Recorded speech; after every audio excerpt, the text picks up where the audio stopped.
Bonjour à toutes et à tous, dans cette vidéo je vais vous montrer comment se transformer en Père Noël. Alors la première solution ça serait de se laisser pousser la barbe, mais là bon je vais pas y arriver, j'ai pas assez de temps. Alors voyons voir les autres solutions.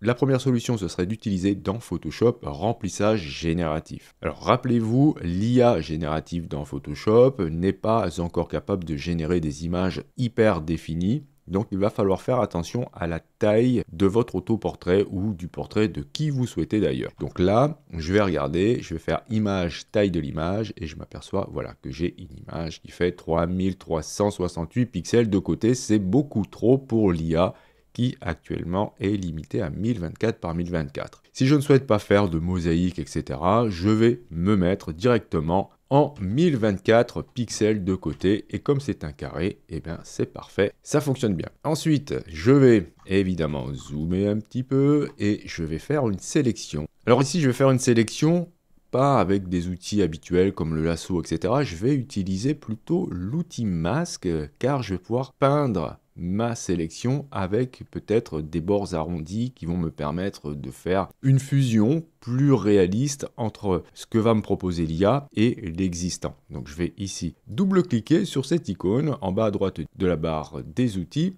et je vais choisir ici de cocher zone sélectionnée. Alors normalement on a une couleur rouge, ici c'est tout à fait adapté, je peux la laisser comme ça. Ici je vais mettre l'opacité à 100%, comme ça je vais bien voir ce que je vais dessiner. Donc je valide.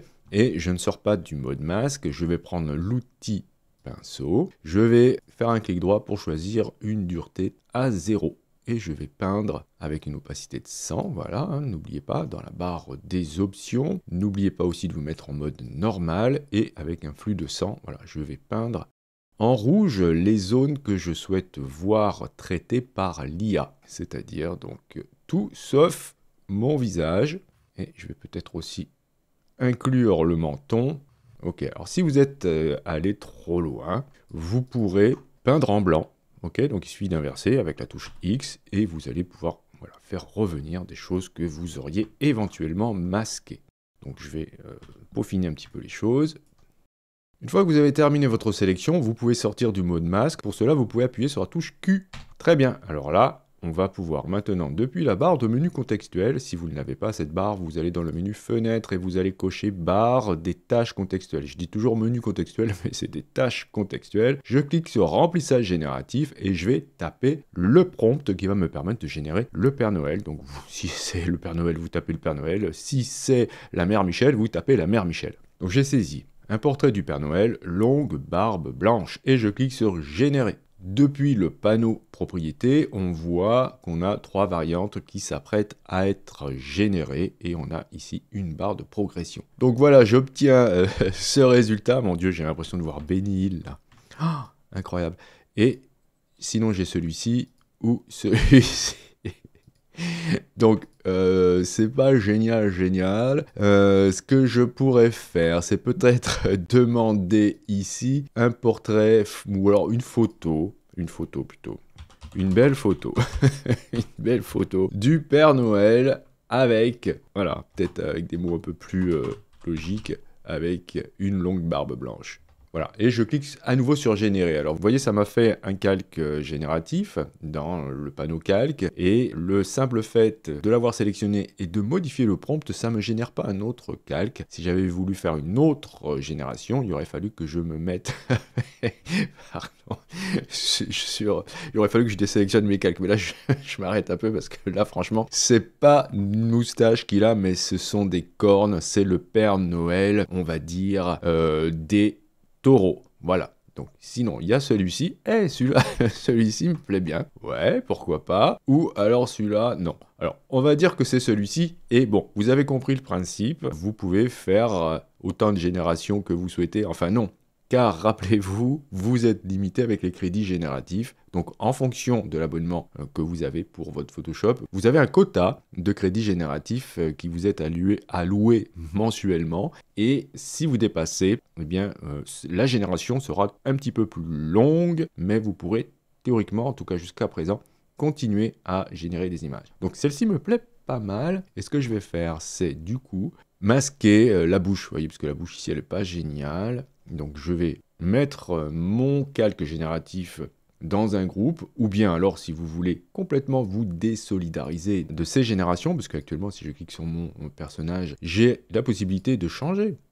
pour les autres générations, ok, et celles qui ne me plaisent pas, je peux les supprimer en cliquant sur la corbeille. Voilà. Donc je vais, oui, je vais dire que là c'est bon, je vais tout simplement faire un clic droit et demander à pixeliser le calque. Voilà, ça sera plus simple et ça va me permettre maintenant de pouvoir utiliser le masque de fusion qui est là, ok, et depuis peu, avec la barre de tâches contextuelles, on a la possibilité directement de soustraire du masque, c'est-à-dire peindre en noir et du coup faire apparaître ce qu'il y a en dessous de votre calque. Voilà, donc je peux peindre comme cela. Donc soit vous faites soustraire au masque et vous avez tout de suite le pinceau noir, soit alors vous cliquez sur ajouter au masque et dans ce cas ça fait l'inverse. Vous allez peindre en blanc pour faire réapparaître ce qu'il y a dans l'image.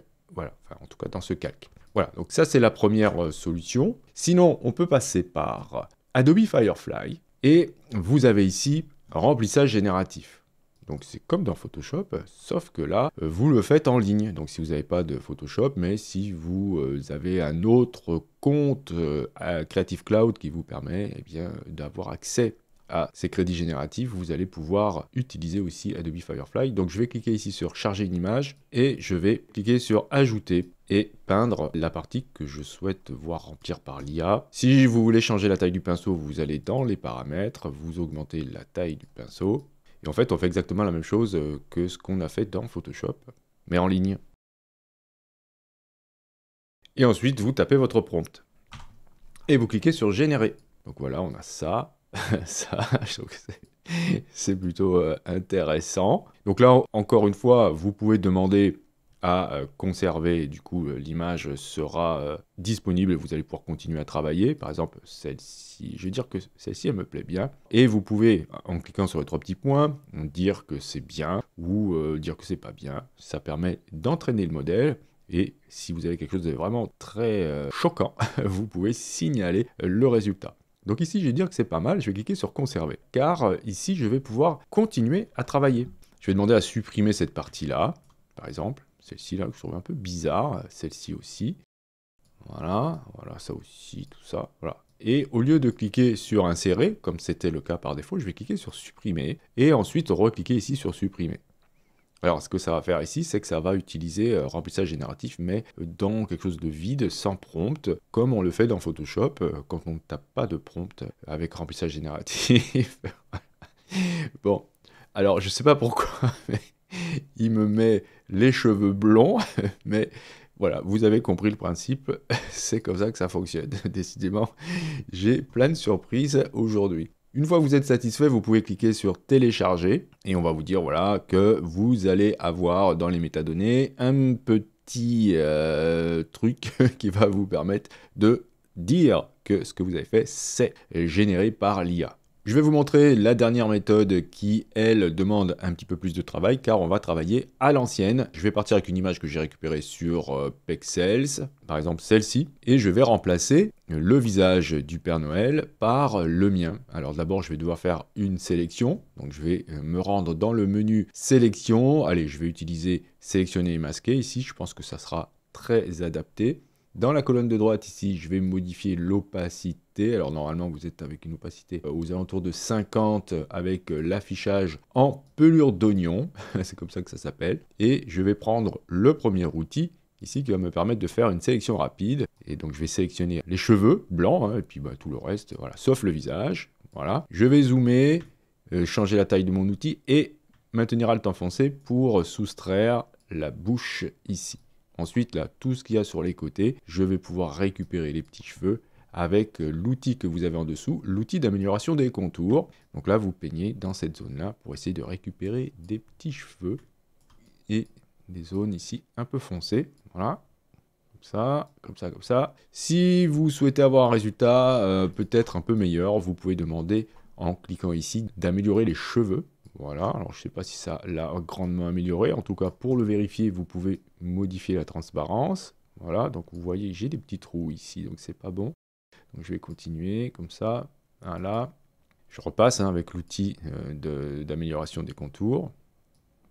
ok. Je peux aussi demander à faire un calcul basé ici sur la couleur pour voir si c'est pas mieux. Je suis pas sûr, non, je vais laisser comme ça. Et attention, ici, vu qu'on a coché améliorer les cheveux, on va se retrouver avec des trous là, puisqu'il a considéré voilà, qu'on souhaitait aussi sélectionner l'extérieur et non pas que l'intérieur des cheveux. Donc je vais ici récupérer tout ça en peignant avec l'outil pinceau. Voilà, donc je vais peindre ici, vérifier que vous êtes avec le plus coché, voilà, pour ajouter, en tout cas pour boucher les trous. Très bien, donc on va dire que c'est à peu près correct. Pour le vérifier, vous pouvez aller dans le mode affichage et vous mettre en noir et blanc. Donc ça nous montre notre futur masque. Ok, ça m'a l'air pas mal. Je retourne en pelure d'oignon et je vais demander ici à décontaminer les couleurs dans les paramètres de sortie. Ensuite, au niveau de la sortie, vous allez choisir nouveau calque avec masque de fusion et vous cliquez sur OK. Voilà, donc ça va vous faire ça, c'est-à-dire que vous avez maintenant un masque de fusion avec un nouveau calque et vous allez maintenant pouvoir glisser sous ce calque votre portrait. Je vais aller chercher mon portrait, donc, qui est là, mais j'aimerais qu'il retrouve sa définition d'origine car là, l'image a une définition assez élevée. Donc je vais dupliquer cette image pour ne pas la perdre, car je ne l'ai pas encore enregistrée. Ok, et je vais retrouver donc celle-ci, je vais aller dans Fichier et je vais demander à voir la version précédente, c'est-à-dire celle avant. Je vais ensuite, avec l'outil de déplacement, faire glisser cette image-là sur l'onglet de celle-ci, voilà.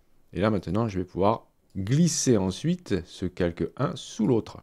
Ok, donc là, c'est beaucoup trop gros. Ça pourrait être intéressant, mais c'est beaucoup trop gros. Donc, comment faire maintenant pour adapter l'image à celle d'en dessous? Eh bien, je vais cacher le calque arrière-plan copie. Je vais baisser l'opacité de mon calque 1 et faire apparaître l'arrière-plan. Ensuite, je peux déplacer mon portrait. Le but étant d'avoir les yeux qui correspondent, enfin qui soient à peu près au même endroit que ceux du portrait en dessous. Ensuite, je vais utiliser le raccourci CTRL-T ou commande T, déplacer le centre ici. Alors, le centre, si vous ne l'avez pas, vous allez dans la barre des options cocher ici cette encoche et vous allez mettre la croix sur l'œil. Ensuite, vous allez vérifier qu'ici, c'est coché aussi, hein, il faut que ce soit plein, ce qui va nous permettre de faire une transformation homothétique lorsqu'on va déplacer les poignets. Et vous allez maintenir Alt enfoncé ou Option sur Mac, ce qui nous fait un changement d'échelle à partir de ce point. On peut ensuite faire tourner, voilà, et à nouveau, si vous avez besoin, changer l'échelle. Donc vous voyez, vous tournez sur l'axe que vous avez posé. C'est très pratique. Une fois que c'est terminé, vous validez la transformation, vous remettez l'opacité à fond et vous faites apparaître l'image qui est en dessous. Voilà. Ensuite, évidemment, vous pouvez faire des corrections de luminosité, de couleur, etc. pour ajouter, si vous voulez, des ombres ou de la lumière. Donc, entre le calque arrière-plan copie et le calque 1, vous pouvez ajouter un calque de réglage, par exemple, de type courbe. Et vous pourrez, si vous avez besoin de créer des ombres, baisser ce point, le point supérieur droit, vous le rabaissez un peu. Vous pouvez même ajouter un peu de contraste, comme cela, en créant un point au milieu et en le descendant. Et ensuite, dans le masque de fusion, vous allez prendre l'outil pinceau et vous allez peindre en noir, hein, ou alors vous faites soustraire du masque depuis la barre contextuelle, la barre de tâche contextuelle, et vous allez peindre en blanc pour faire réapparaître la lumière, sauf aux endroits où vous souhaitez que ce soit plus sombre. Voilà. Et si vous avez suivi comment faire des boules de Noël lors de la précédente vidéo, eh bien vous pourrez les placer ici. Donc voici plusieurs méthodes pour vous transformer en Père Noël. Je vous remercie d'avoir suivi cette vidéo. Si vous avez des questions, bien sûr, n'hésitez pas à le faire dans les commentaires. Si vous souhaitez soutenir cette chaîne, vous pouvez cliquer sur j'aime, c'est hyper important pour le référencement. Et si vous n'êtes pas abonné et que vous souhaitez le faire, vous pouvez cliquer sur abonnez-vous. N'oubliez pas la petite clochette pour être averti des prochains cours ou des prochains tutos. Et justement, on se dit à la prochaine pour un autre cours ou pour un autre tuto.